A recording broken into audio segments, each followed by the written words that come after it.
Michael, how's the week been in preparation for another huge Premier League match this weekend as we welcome Spurs?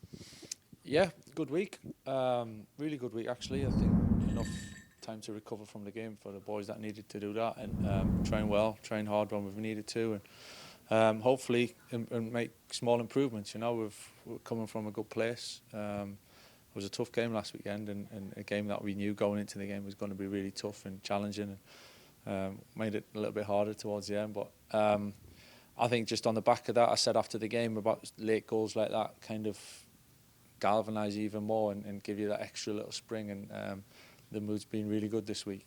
We know this is a whole new game again, and we've got to be ready for it, and we will be, but it's been a good week so far.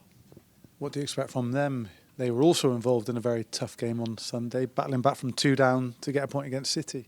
Yeah, showed a lot of quality, a lot of energy, caused City problems, you know, really tough to play against. Got some players kind of on the way back fit as well, and they've had a lot of problems with injuries, so we kind of understand that's a big challenge. You know, got some really good players, good attacking players, and we're gonna have to defend well as a team, and obviously try and take the ball and be dangerous. We've been really dangerous going forward and scoring goals, and feel we could have scored some more.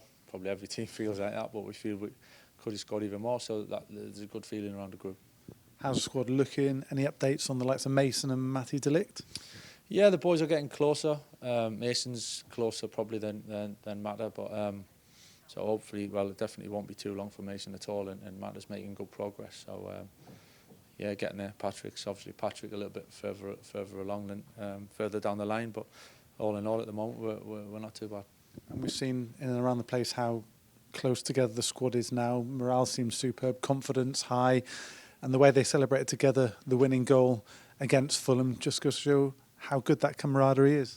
Yeah, I mean, we can stand here and talk about it all day long, but when you see that emotion and you see the boys celebrating together and you see the supporters and you see the reaction, you know, I see the boys who are warming up to come on, they're celebrating with Ben for that winner as much as anybody else. You know, I love to see that. I think it's you can't fake that. You know, I can talk about it all day long, but you got to feel it, and the boys definitely did that. So it was a big moment for Ben, but it was a big moment for all of us, and the supporters included. So that's why we come to football and we support Manchester United for moments like that, you know, and we want some more of that. It's very much a squad game, and like we say, your squad is together. Such was made of someone like Tyrell Malacia potentially leaving in the window, but he remained in the squad, was on the bench again at the weekend, an important member.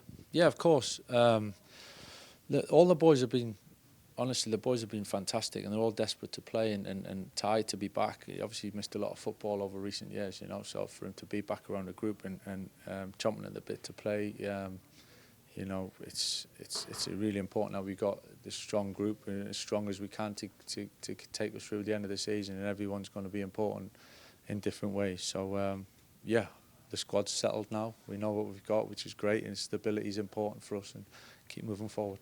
Another 2 assists of Bruno at the weekend. That's 12 for the season in the Prem so far. He could go on to break the record. What is left to say about our Portuguese midfielder? Yeah, 2 moments, 2 important moments again. I have to say it was a fantastic header from Cassie to finish it off. But yeah, probably the biggest one was the last one from Bruno when we needed that little bit of something to find a bit of magic down the side and cross it for Ben. It's what Bruno can do, you know, and even when some games he'll play well, some games maybe it's not, you know, he might not play well. That's football, but he always has moments in him, and he always can make the difference, and that's what he's brought to this club ever since he walked through the door. Just finally, tomorrow we remember those who lost their lives in the Munich air disaster in 1958. How important is it we all remember those? Oh, it's so important. I'm so hugely passionate about that, and certainly be there and paying our respects. And the moment I walked through the door at this club, you're made aware of what it means to everyone at the football club and the history. And it's a sad day in many ways, but there's still that the element of celebration as well, and of what then the club's gone on to achieve, or the survivors have gone on to achieve, and it's a real mixed emotions type of day. But I think it's really important as a club we do it in the right way, and we certainly feel the responsibility with that, but actually feel passionate about it as well.